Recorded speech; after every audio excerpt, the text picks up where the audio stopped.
Have you ever wondered why some companies never fail? Not during recession, not during fuel scarcity, not even when the naira collapses and businesses die overnight. While others struggle to survive, they keep rising. But what if somewhere inside their success, there was a shareholder no one had ever seen? And every year, no matter what happened, he was paid. Sounds scary, right? Now, let's dive into it. Abuja, the city of polished ambition, where power lives behind tinted glass, where handshakes decide destinies, where wealth moves quietly and questions are dangerous. In Maitama, just off Shehu Shagari Way, stood a building many people admired and a few feared. 19 floors of steel and reflective glass. By day, it captured the sun like a mirror. By night, it glowed like something alive. Written across its face in gold were two words that meant everything to those who entered it. Carolina Holdings. To work, there was not just employment. It was arrival. Every morning at exactly 8 a.m., the building came alive. Black Range Rovers rolled into the underground garage. Young men in press suits stepped out, adjusting their ties. Young women walked through the revolving doors, their ID cards swinging against their chests like medals of victory. Inside, the floors were made of imported Italian marble. The air smelled expensive. Behind the reception desk, mounted on a dark wooden wall, was a sentence most people ignored. Sustained growth is our covenant. Carolina Holdings was everywhere.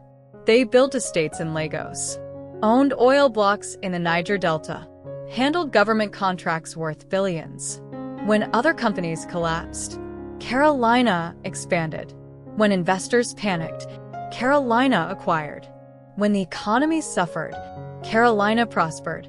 On television, analysts called it brilliance. But old businessmen in Abuja whispered, "No company grows like that without feeding something." At the center of it all was Chief Bode, the kin, the CEO, respected, feared, powerful. Yet strangely, he was not the true owner. 41% of the company belonged to someone else, a name that existed only in documents. Carolina. No face, no voice, no identity. Yet every year, on December 31 ST, exactly 5 billion naira left the company account, transferred quietly, recorded simply as annual dividend, founding shareholder.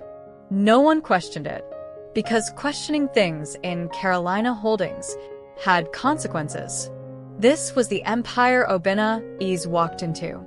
29 years old, from Enugu, first son, raised by sacrifice. His father had been a catechist. His mother sold vegetables in the market. When he got the job offer, his mother cried. His family celebrated. Their suffering was over, or so they thought. His office was on the 9th floor. Glass walls, city view. Everything felt perfect, until he saw the transfer. 5 billion naira. Again. Same date. Same time. Same account. He checked previous years. Same thing. Unchanged. Impossible. He opened the shareholder registry. Carolina. 41% ownership. It made no sense. He approached his supervisor. "Ma, who is Carolina?"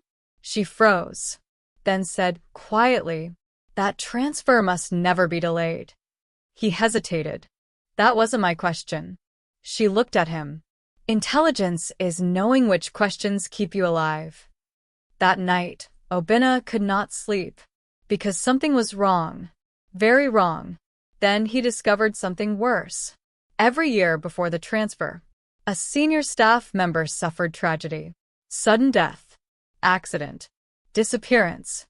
Every year. And after each tragedy, the 5 billion naira was paid. It was not coincidence. It was pattern. December came again, and the building changed. People left early. Silence filled the hallways. Fear lived in the air. On December 30th, Obinna stayed late.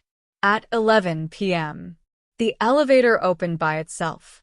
Floor 13. He had never seen that floor before. He stepped out, and everything changed. The corporate boardroom was gone.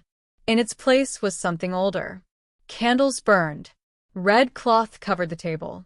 Cowries. Palm wine. And at the head of the room, a portrait, an old man in a gray suit. His eyes moved. They were alive. Board members entered behind him. They knelt.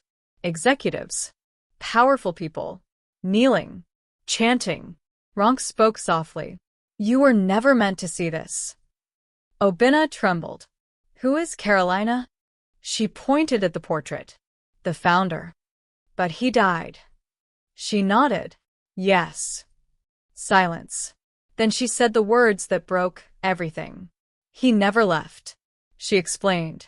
When the company was collapsing decades ago, a covenant was made. The company would never fail, never fall, never lose. But every year, a price must be paid. A life tied to the company's future. And 5 billion naira. To honor the invisible shareholder. The portrait spoke. Its mouth moved. A voice filled the room. Deep. Ancient. Who is this? Ronk answered. The next offering. A screen lit up. And Obinna saw his name. Obinna Ease. His body went cold. No. He stepped back. You signed the contract. He remembered. The clause. The one he never read. The covenant was legal. Binding. Real. He ran. Down the stairs. Through the empty lobby. The lights flickered. Behind him, the voice followed. You belong to the company. His phone rang. Unknown number. He answered. Silence. Then breathing. Slow. Patient. Waiting. The next morning, the truth went public. Obinna had sent the files before midnight. Financial records. Transfer evidence. Everything. FCC stormed the building. Media exposed the company. Carolina Holdings collapsed. Investors fled. Executives were arrested. The empire fell. But on December 31 ST, at exactly 12 a.m., 5 billion naira still left in account. Transferred successfully to Carolina because some shareholders never stopped collecting. And somewhere, in the darkness, a man in a gray suit smiled. Every profit has a price.